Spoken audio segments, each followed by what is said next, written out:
Hey everybody, Tony D, Little Jones in the background. This is a screenwriting tip. I don't have a good visual for this. I should probably change it up to something with just my face. There we go. There we go. It's a little blurry. It's a little blurry. Eh, let's see. Let's go back. Let's just stick with that. You could look at my various videos that I like to watch. Anyhow, here for some screenwriting tips. I'm starting a new screenplay, so I thought I'd talk about the opening of your screenplay and how important that is. I know I haven't done tips in a while. I kind of did all my tips, so it gets harder and harder to think of new tips. And really, I've covered this twice with Act 1, but let's concentrate just on the opening, okay? So this is an opening of a feature-length film, your screenplay. What opening do you want? Now, classically, you want a big opening, a big Hollywood opening with lots of fanfare, explosions, and crazy things happening to really hook the reader so they buy your screenplay. And that, I think, should be tempered by the kind of story it is. It is possible to go too high right in the beginning and ruin it for everybody else. But yeah, I mean, that is a strategy. Like if you're doing a big Hollywood screenplay that you're trying to sell, like if you're doing Jumanji, that's the classic example. Because Jumanji, starts like in a suburban neighborhood and then a stampede of African animals comes like pouring down the street, knocking over cars and people are screaming and running. Like that's an opening of a movie, right? It's like, what the hell is happening? And you're hooked and you got to read more. But I think the real good stories, and not that I'm knocking Jumanji per se. I know some people like it. It's not my kind of movie. It felt very contrived. But is more of a slow build, But a classic example to me that I do like is the James Bond opening, not the current crap Bond that they're putting out now, but the real Bond where it's Bond on a mission from the previous mission and we're winding into the first mission, and then it's just like a little bit of an opening to get a little taste of what's to come, and before we see the sexy girls dancing to the new Bond theme. That's always a great opening, right? Because there's always action involved, and maybe Bond is wrapping up some stuff in the previous movie, like when Bond drops Blofeld in the smokestack in oh god, which one is that? Is that from Russia with Love? I don't remember which one. It's a Roger Moore. I know that. He's trapped in the helicopter and he like breaks the controls and then he picks up Blofeld and drops him in the smokestack. But there's all sorts of ways to open a movie, and I think it greatly depends upon the genre you're in. If you're in an action, big Hollywood genre, a big genre, hundreds of millions of dollars involved. If you're doing a superhero movie, it should kind of open like James Bond. It should be a big opening. It should be, So if you take a movie, let's take a recent Marvel movie.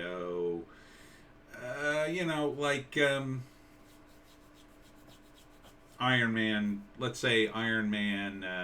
Opening Iron Man 2. I think Iron Man 2. Does it open on the racetrack? I don't remember. Avengers. I mean, they open fairly big. They open fairly big with something big at stake. Either the villain's doing something big, or the hero is wrapping things up, or gets attacked in the first 10 minutes. I vaguely remember Iron Man 2. Does it start with Whiplash attacking him at the racetrack, or is that later? I thought that's in the beginning. Anyhow, something fairly big, something to grab people, and then they scale it back and then they build back up again. But most of you out there are probably not writing big, giant Hollywood blockbusters, right? You might be writing one to try to sell it or to have it as an example. That's always good to have in your quiver of arrows, let's say.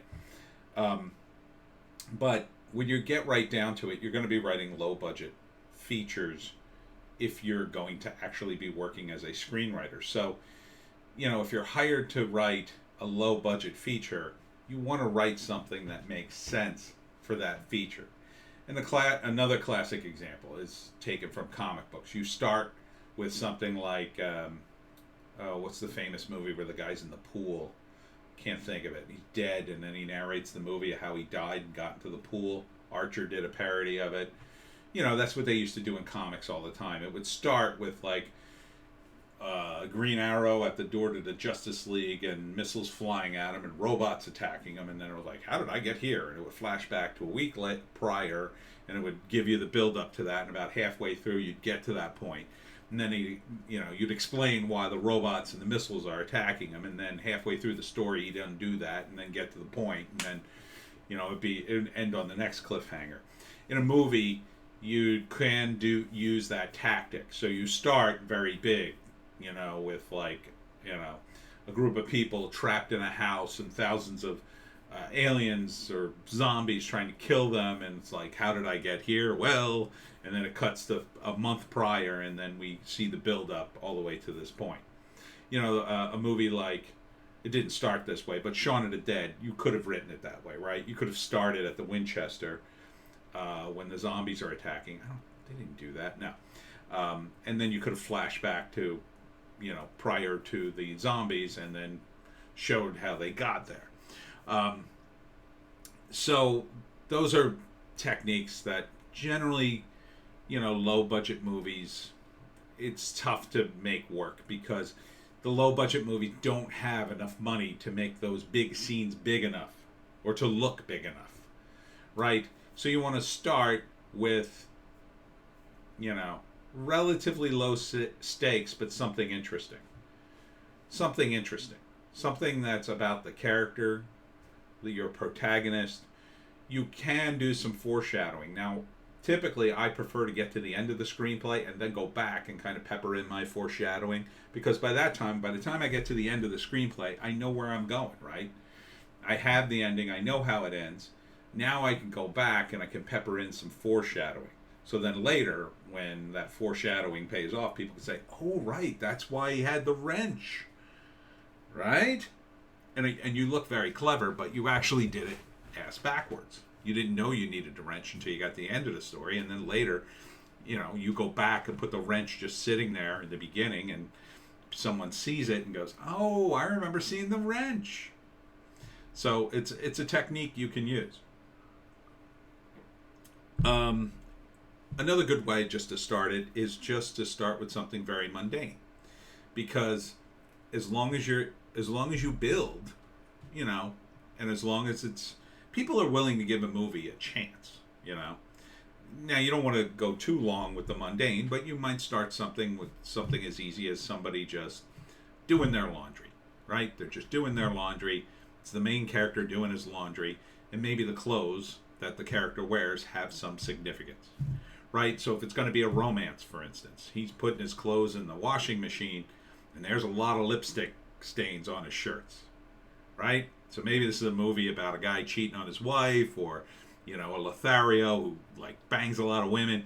So he's doing his laundry, and you see just shirt after shirt. It's got lipstick stains, it's got other bodily fluid stains, and it's all like clothes that you'd wear in a club, and he's very neat with his clothes, and that can give you an indication of his character if that's what the movie's going to be about. If you're doing a drama, you want to set up things that are going to pay off later. Like you want to set up how the character's life was before the drama really happened, and maybe lay the groundwork for the drama to come. So if it's a story about, let's say, priest, the story, they've had a million stories about priests and how they've molested children and how that's exposed, right?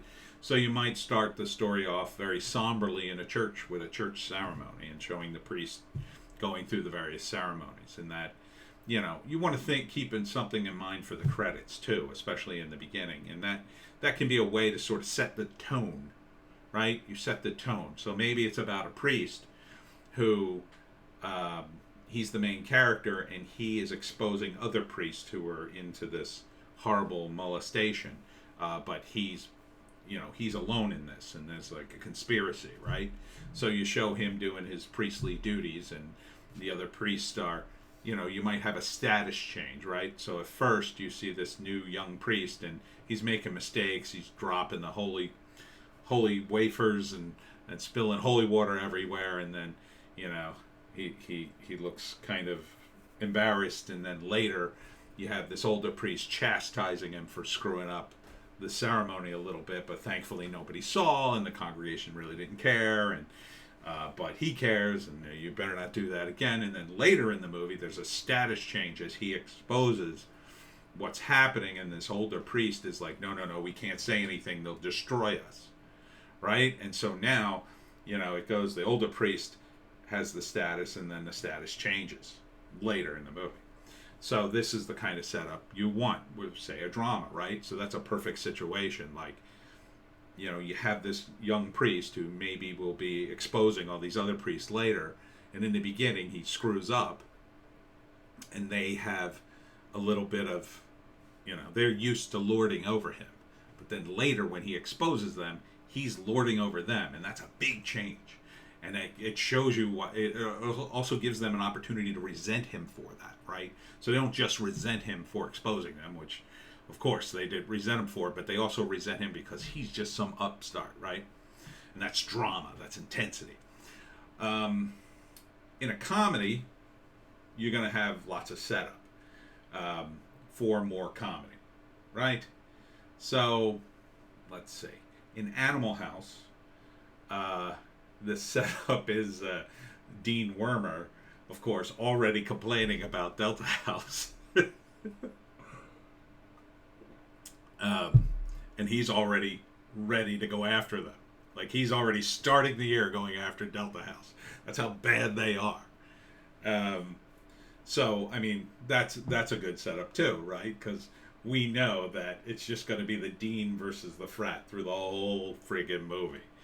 And that's what it is. And they go back and forth, and the other frat goes after him too, and other people go after him. But in the end, they win. So what other genres we got? We got Westerns. Westerns are pretty standard, You start out establishing the Western town, the various characters. Maybe they're oppressed by the local oligarchs who are running the railroad and running the ranchers. And, in Unforgiven, the setup was that Clint Eastwood was kind of a broken old man, right? He didn't want to go back to his old ways, but he kind of didn't have a choice. His children and him were struggling. His wife had died, and these guys come to him with an offer, and he's not really up for it. And then they push him into it, and he finally does it. And then, see the movie. It's amazing. What other? Mafia movies. Usually the opening of a mafia movie, you could start with the death of the character. I mean, they had a really weird opening with the Sopranos movie, The Many Saints of Newark. That movie did not, to me, that opening made no sense. As much as I wanted to see Chris in the movie, he just wasn't in there that time. He was a baby. And it wasn't about him. It was about Dickie, his father. So really what we needed to see, if Chris was going to narrate the movie, he should have narrated the whole thing. He should have had some real insight into what happened and given it to us as we went along. So, like, when Dickie strangles Ray Liotta's character, spoilers, sorry, there should have been this is not good. An explanation of how much trouble Dickie's in. Because we really didn't get that sense.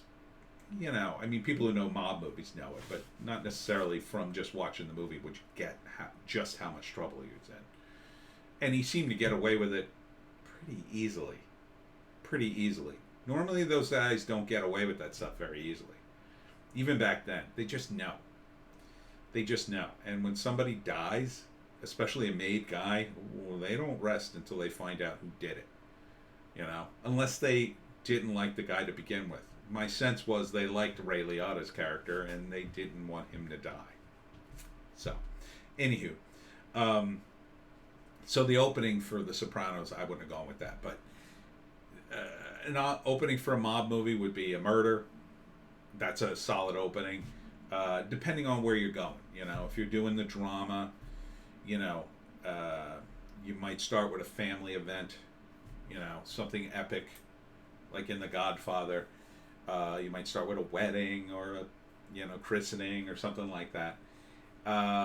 In other mob movies, you might start with a robbery, something exciting, but then this is more normal in the mafia world, so you can kind of get away with that. In a heist movie, you might start with another robbery, a smaller robbery. You might start with a robbery where the guy gets caught or could get caught, and instead of being caught by the cops, maybe he's caught by other criminals, and then they're pretending to be cops, and then they basically say, well, we'll turn you in unless you work for us. Sometimes the cops do that. There's a couple of movies like that where the cops or the feds capture a guy because they need the criminal to help them, because that's a criminals are cool and cops are not, and that's a like a thing. So a lot of what your opening of the movie depends upon is the kind of movie you want. Your opening should reflect the kind of movie it is. It really should be kind of a microcosm of the movie itself. So if the movie's dramatic, the opening should be dramatic. If the movie's action, the opening should be action. If the movie's a comedy, the opening should be a comedy. If the movie's romantic, the opening should be romantic. Really, ideally, I think it should be almost like a mini version of the movie itself, foreshadowing all the events and letting us know who your character is and what you're in for. Almost a teaser, if you will. And that's my screenwriting tip for today. I hope you enjoyed it. Check me out on Bitchute and Rumble if I don't put that there, and we'll see you next time.